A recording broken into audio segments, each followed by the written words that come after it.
Sir chips লাগবে? হ্যাঁ chips তো লাগবেই, দাও না।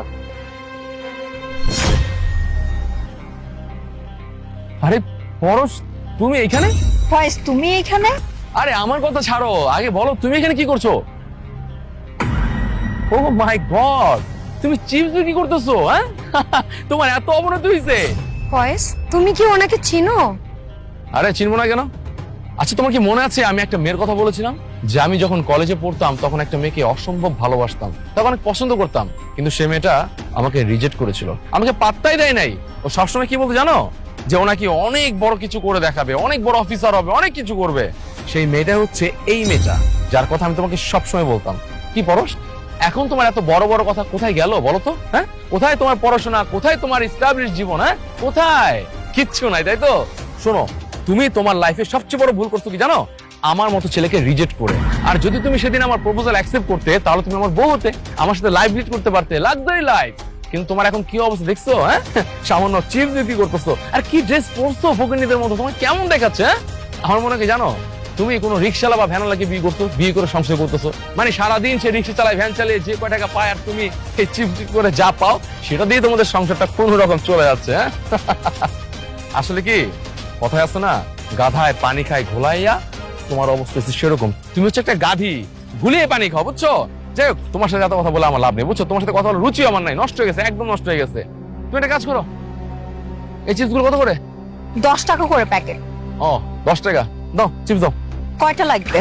আরে দাও দাও, সবগুলোই দিয়ে দাও, এগুলো বিক্রি করতে তোমার অনেক সময় লাগবে, অনেক পরিশ্রম হবে, দাও সবগুলো দিয়ে দাও। নাও কেন, তোমার চিপসের দাম রাখো। 500 টাকা? আমার কাছে তো ভাঙতি টাকা নাই। আরে ভাঙতি লাগবে না, তোমার মতো গরিব মানুষ সারাদিন চিপস বিক্রি করে কয় টাকা ইনকাম করো? হ্যাঁ রাখো রাখো, পুরোটা রেখে দাও। আমি আবার গরিব মিসকিনদের একটু দান খরচ করতে পছন্দ করি। হ্যাঁ যাও যাও, সুখে থাকো। এই চলো।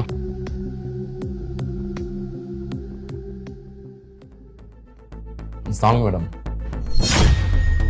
ওয়ালাইকুম আসসালাম। আরে পরশ, তুমি এখানে? তুমি এখানে কি করছো? হ্যাঁ আমি এখানে, আর এটা আমারই কোম্পানি, আমি এই কোম্পানির ওনার। তুমি এত বড় অফিসার কিভাবে হয়ে গেলে বলো তো?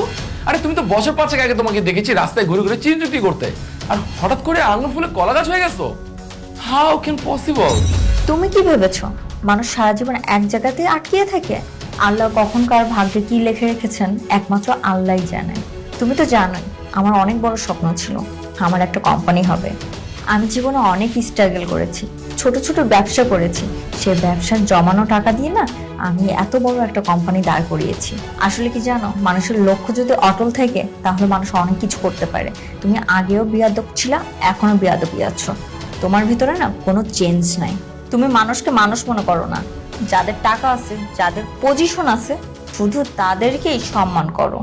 যাদের টাকা নাই, যারা গরিব মানুষ, তাদেরকে সবসময় তুমি তুচ্ছ তাচ্ছিল্য করো, যেমনটা তুমি আমার সাথে করেছিলে। হয় এবার পুরোনো কথা বলে না কোনো লাভ হবে না। যাই হোক, তোমরা এখানে কেন এসেছো সেটা বলো। আসলে আমরা ছিলাম একটা প্রজেক্ট নিয়ে, সেই প্রজেক্টটা যদি তুমি সাইন না করো তাহলে সেটা পাস হবে না। প্লিজ যদি প্রজেক্টটা একটু দেখতে, আর যদি সেটা সাইন করে দিতে তাহলে আমাদের প্রজেক্টটা পাস হয়ে যেত।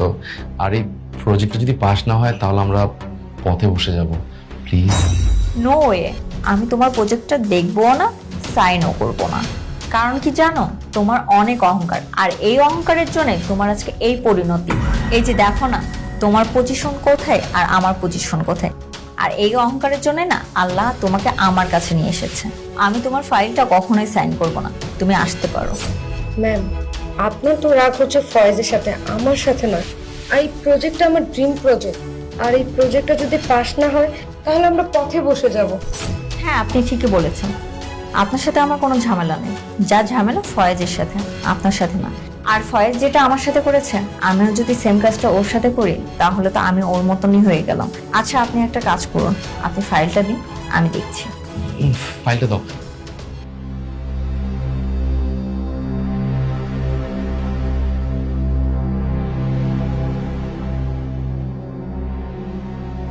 ঠিক আছে, আমি সাইন করে দিলাম, আশা করি প্রজেক্টটা পাস হয়ে যাবে।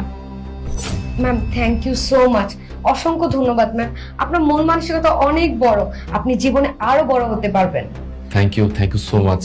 আর এই প্রজেক্টটা যদি তুমি আজকে পাশ না করে দিতে তাহলে তো আমরা পথে বসে যেতাম। হ্যাঁ, মানুষ তো মানুষের জন্য, আর আমরা যদি একে অপরের পাশে না দাঁড়াই তাহলে কে দাঁড়াবে? পরশ, থ্যাংক ইউ সো মাচ। আসলে তোমার মন না অনেক বড়, তোমাকে সত্যি সিলেক্ট করতে ইচ্ছে করছে। ঠিক আছে, তাহলে আমরা আসি। হ্যাঁ ঠিক আছে, তাহলে আসো।